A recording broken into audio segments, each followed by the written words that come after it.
বিনিময়কৃত জমি বেদখল দিতে গেলে বাধা দেয় জমির মালিক। আর এতেই মাদ্রাসা সুপারিনটেন্ডেন্টের আঘাতে আহত হন ওই জমির মালিকের সন্তান সহ 4 জন ব্যক্তি। এমন ঘটনা ঘটেছে লালমনিরহাটের পাটগ্রাম উপজেলার শ্রীরামপুর ইউনিয়নের আউলিয়ারহাট এলাকায়।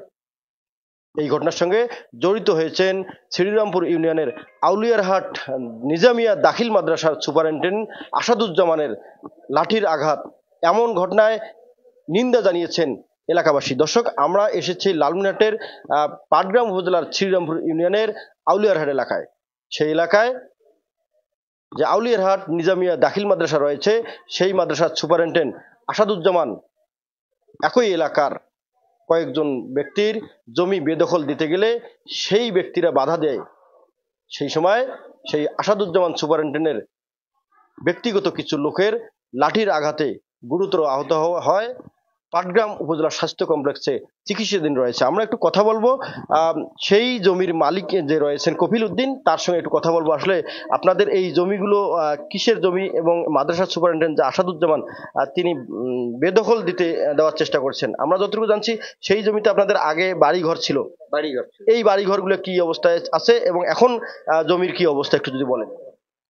আগে বাড়িঘরগুলো ভাঙচুর করছে, আমরা ওই জমিতে ওই বাড়িতে কারা ভাঙচুর? মাদ্রাসা সুপারিনটেন্ডেন্ট আসাদুজ্জামান ভাঙছে, লোকজন দিয়ে ভাঙছে, পেলুটার দিয়ে ভাঙছে। ভাঙার পরে আমরা অস্থায়ী অবস্থায় আছি, জমি জায়গা নাই। ওইটার উপর আমাদের নিজস্ব বাপ দাদার জমি বিনিময় করে আসি ভারত থেকে আইসার পরে দলিল সরকার, বাংলাদেশ সরকার, ডিসি স্যার আমাদের নামে জমি কলিত দলিল করে দিছে। কলিল দেওয়ার পরে আমাদের 4 জনকার নামে দলিল আছে, বাপ 3 ভাই, আমরা 4 নামে দলিল আছে। একটা দলিল লিগাল দলিল আমাদের আছে দলিল ধরি খাই। এখন মাদ্রাসা ভুয়া কোনো দলিল নেই, পাতি নেই, অথচ আমার মামলা নেই, কেসও নেই। বাড়িঘর আমার ভাঙচুর করলো। ভাঙচুর করার পরে দেখতেছি আমার তো উপায় নেই, বেটার ঘর দোকান পাট করি খাইছিল, দোকানটাও ভাঙলে। হ্যাঁ, দোকান 6টা দোকান 6টায় ভাঙছে, 4 দোকান একটা উঠাও ভাঙছে। ভাঙার পরে দেখেছি আমার কুল কিনার কিচ্ছু নেই। আমরা তখন লালমনিরহাট কোর্টে যাইয়া আশ্রয় নিই। নেওয়ার পরে মামলাদার করছি। মামলাদার 18 জন আসামি। হ্যাঁ, জামিন হইতে যায় না। 1 তারিখ চলে গেছে, অর্ডার কোর্টের ধরার, থানাও ধরে না। তারপর আসি ওই অবস্থায়, থানায় আসি যাই।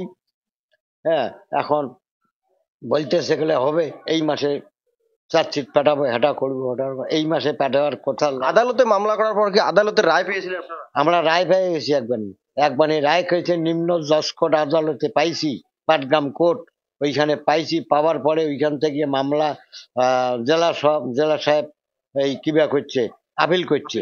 হ্যাঁ, জেলা জজ সাব জজ ওয়ানে করছে, ওই আপিল সরকার পক্ষ হয়েছে। আমরা হাইকোর্ট করছি, হাইকোর্ট করার পরে আদেশ হয়েছে যা আগের অবস্থায় ছিল ওই অবস্থায় থাকবে। আমরা ওইখানে বাড়িঘর আছিল, ওইখানে আমরা বাড়িঘর আবার করি থাকি আসি, ওইখানে দোকানপাট করি খাসি।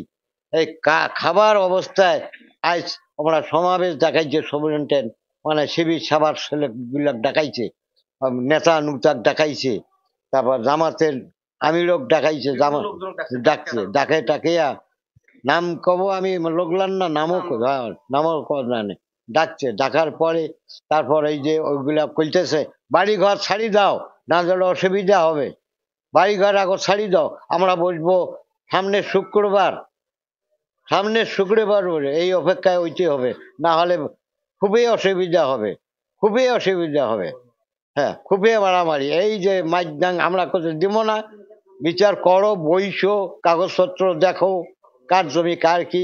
তোমরা হলো না, মামলা আছে, মামলা তোমরা আজকে এখন আমরা যখন বাড়ি ছাড়বো না, তখন এই যে লাঠি সোটা ইট পাথর দিয়া ঢেলা ঢালি চাটি ভাড়া বিছানা পাটি সব ছবি দিল, খাট সব ছবি দিল, হাড়ি পাতিল দোকান পাট তামাল লই শেষ করে দিল।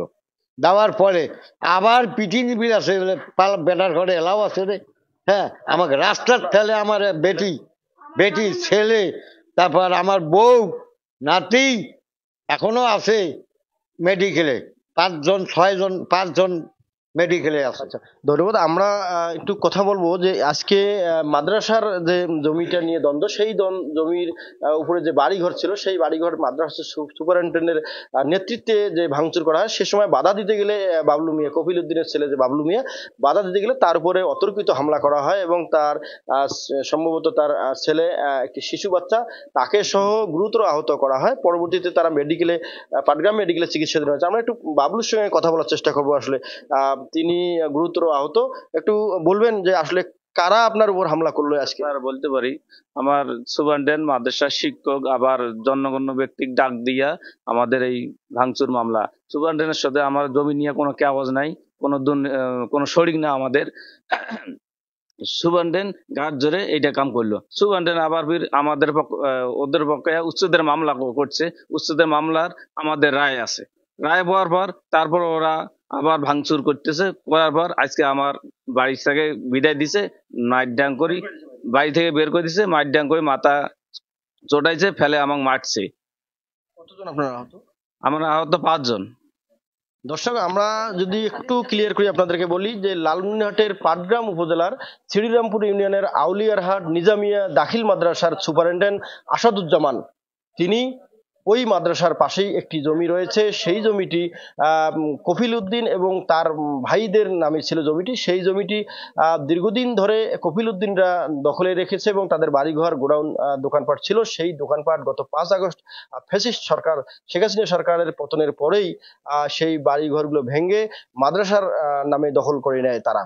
পরবর্তীতে আজকে আবারও কয়েকদিন আগে সেই লালমনিরহাট জজ আদালতে মামলা হওয়ার পর সেই মামলার রায় পায় কফিল উদ্দিন এবং সেই রায়ের বিরুদ্ধে আপিল করে সরকার পক্ষ থেকে। সেই আপিলের পরে ঢাকা হাইকোর্টে সেই মামলাটি যায়, সেখান থেকে একটি স্থিতাবতাশীল রায় দেয়।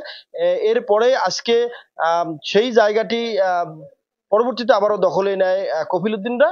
সেই জায়গাটিতে আজকে আবারও সেই মাদ্রাসার সুপারিনটেন্ডেন্ট আসাদুজ্জামানের নেতৃত্বে কিছু কুচক্রী মহল, কিছু এলাকাবাসীকে সাথে নিয়ে তারা ভাঙচুর শুরু করে। সেখানে কফিল উদ্দিনের ছেলে বাবলু মিয়া বাধা দিতে গেলে তার ছেলে সন্তান এবং শিশু সহ কয়েকজন নারীকে বেধড়ক পিটিয়ে গুরুতর আহত করা হয় এবং তারা পরবর্তীতে আজকের দুপুর 12টার দিকের এই ঘটনা, সেই পরেই গুরুতর আহত অবস্থায় পাটগ্রাম উপজেলা স্বাস্থ্য কমপ্লেক্সে চিকিৎসাধীন রয়েছে। এখন পর্যন্ত থানার তেমন কোনো আইনগত ব্যবস্থা নেওয়া হয়নি। পরবর্তীতে আইনগত ব্যবস্থা নেওয়ার জন্য পদক্ষেপ নেবেন বলে জানিয়েছেন কফিল উদ্দিন। তবে এমন ঘটনায় নিন্দা জানিয়েছেন স্থানীয় সহ অনেক রাজনৈতিক নেতৃবৃন্দ। M A Rahim, news channel 24, Lalmonirhat.